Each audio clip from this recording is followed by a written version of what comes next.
Dicho esto, vamos a darle la bienvenida a Florencia, ella como siempre, elegante, distinguida. ¿Cómo le va? Y la ciencia del sexo que se hace presente. ¿Cómo va? Buenos días, Laura. Muy buenos días. ¿Cómo estás vos? Ay, qué lindo que me pregunte. No, muy bien. Es la costumbre, yo a la gente le pregunto cómo está. Ay, ¿tenés tiempo? Sí, sí. Bueno, ¿cómo va? Bien, bien, muy bien. Bueno, muy ¿hoy bien. con qué tema?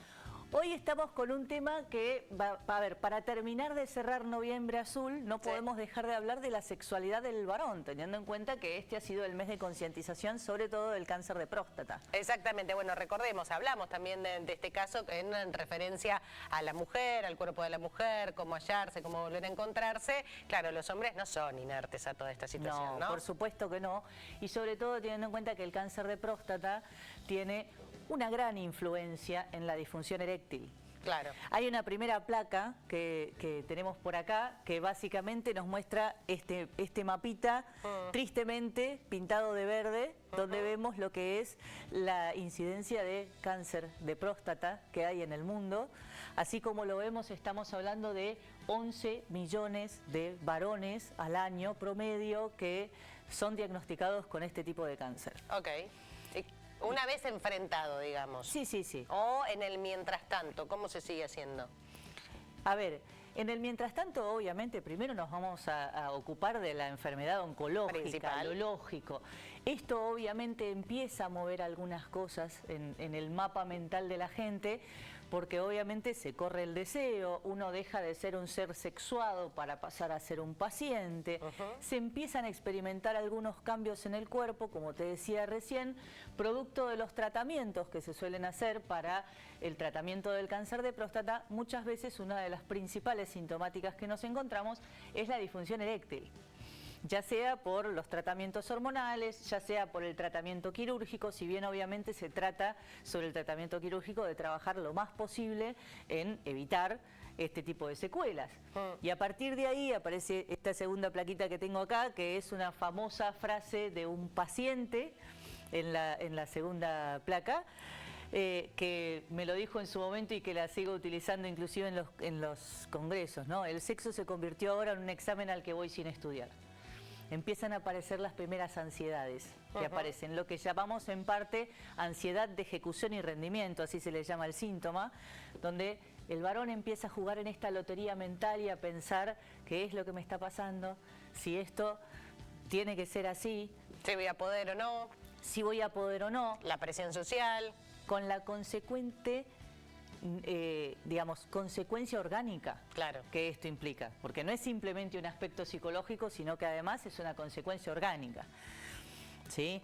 Y a partir de ahí... Sí, es algo que sucede, no es algo que está en la mente o que se puede trabajar desde otros lugares. Imagino que debe ser más fácil cuando uno está en pareja, porque hay algo que se llama amor y uno, o sea, tiene que saber cuáles son las prioridades, pero cuando se está solo, ¿no? Me imagino que debe ser el volver a empezar, después de haber pasado por el tratamiento, debe ser un poco más complejo. Sí, sí, sí, es bastante complejo.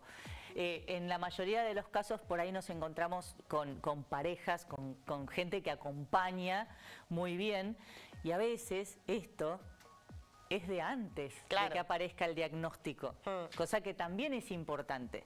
Pero ahí es donde aparece lo que llamamos la tríada de la virilidad, que hay una placa número 3 que va por ahí. La tríada de la virilidad, con ese patito que dice ¿por qué me pasa a mí? En el cáncer de próstata y en la disfunción eréctil, en esta conjunción de patologías, nos encontramos con que hay 3 grandes aspectos que el varón pierde. Pierde el deseo, muchas veces desde antes de la cirugía por los tratamientos hormonales, pierde la erección y pierde su capacidad eyaculatoria, porque después de la cirugía, la próstata, que es la responsable de generar el fluido seminal, deja de estar. Entonces se puede tener un orgasmo, pero se tiene... Eso te iba a preguntar, la eyaculación como muestra del orgasmo, digamos, en la finalización, pero, digamos, ¿el placer se siente igual? El placer se puede sentir igual. Algunos varones dicen que no lo sienten igual porque sienten la falta de la eyaculación, y evidentemente el paso del yete eyaculatorio por la uretra también debe tener algún tipo de sensación. Algunos también lo asocian a aspectos más psicológicos, pero se pierden estos tres aspectos. Y empieza a aparecer esta rueda donde empezamos a pensar en la placa número 4, en qué es lo que sucede con el proceso de la erección. En qué es lo que, lo que empieza a suceder con este proceso en el cual empieza a haber dudas sobre la respuesta eréctil. Estas dudas que empiezan a aparecer, esa lotería mental donde estoy pensando si voy a poder funcionar o no. Es el examen que uno va sin estudiar. Claro, esa sensación de que uno está totalmente desesperado. Tenemos obviamente un proceso de autoobservación. En este sentido yo siempre explico que lo que sucede en el proceso de la disfunción eréctil es el botón de al lado en la cabeza del ataque de pánico. La persona empieza a autoobservar qué es lo que le pasa en el cuerpo. Empiezan a aparecer ansiedades que están asociadas a las cogniciones negativas, no voy a poder rendir, voy a fallar, me va a salir mal. Se empieza a perder la atención en lo erótico, porque lógicamente estoy pensando en qué me pasa de la cintura para abajo y esto es muy difícil. Y ahí, a partir de esta conjunción aparece el fracaso eréctil. Este es un modelo de Barlow de 1986 que sigue vigente. La mayoría, por no decir todas, las sociedades nacionales, urológicas e internacionales están todas de acuerdo en algo muy sencillo. No hay ningún aspecto psicológico que toque tantos puntos de la identidad como el fracaso del eréctil. No hay nada más traumático. Desde lo psicológico, ¿se habla con los pacientes? ¿Esto va a pasar? ¿Esto te puede suceder? ¿Cómo afrontarlo? Me parece que mientras uno tenga la información, después hay cosas que pasan más, por lo menos uno está preparado, ¿no? Para saber qué le va a pasar. Sí, incluso desde el aspecto médico, cuando se da el diagnóstico, cuando se empieza a hablar de la cirugía, también se le informa al paciente de este tipo de consecuencias que se pueden tener.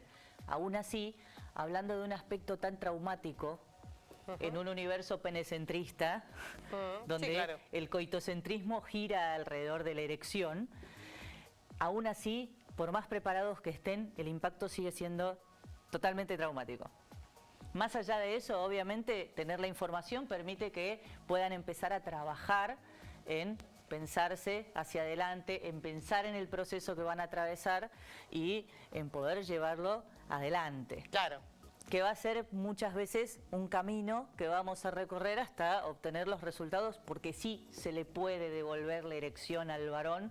Hay muchas maneras, lo hacemos de manera conjunta con los médicos, obviamente, que son los que van a proveer la medicación y dar las indicaciones terapéuticas, y vamos a trabajar todos esos aspectos, pero no menos importante, vamos a trabajar el aspecto de la pareja, que no deja de ser importante, como decíamos antes. A veces lo que aparece en estas cuestiones, lo que aparece cuando hablamos de la pareja, incluso muchas veces citamos a la pareja, son los miedos o no querer generar incomodidad en el otro. Sí, a mí yo tengo deseo, pero no le quiero decir nada porque tengo la sensación de que lo voy a hacer sentir mal, porque lo voy a incomodar, porque lo pongo en una situación que lo pone tenso. Entonces empezamos a alejarnos del deseo y a veces ese acompañamiento también es fundamental. Obviamente, como dijimos, esto puede venir de antes o puede tener que ver con otro tipo de cuestiones más personales y más de la pareja. Se charlan, cada pareja es un mundo, hay soluciones, se puede volver, hay y también hay otras cuestiones en donde uno tiene que estar un poco más abierto y permeable porque no podemos encontrarnos con otras soluciones, ¿no? Así que lo importante es hablarlo y la contención y por supuesto hacer foco en lo que interesa, que es primero la salud y después el resto se puede ir acomodando. Sí, señor, ¿no? Sí, señor. Y sobre todo mucho diálogo, mucho acompañamiento, porque este es un momento difícil, desde el diagnóstico hasta después la resolución de lo sexual. Gracias, Florencia. Gracias a vos. Muy elegante en la fiesta de los 60 años. Gracias, igualmente.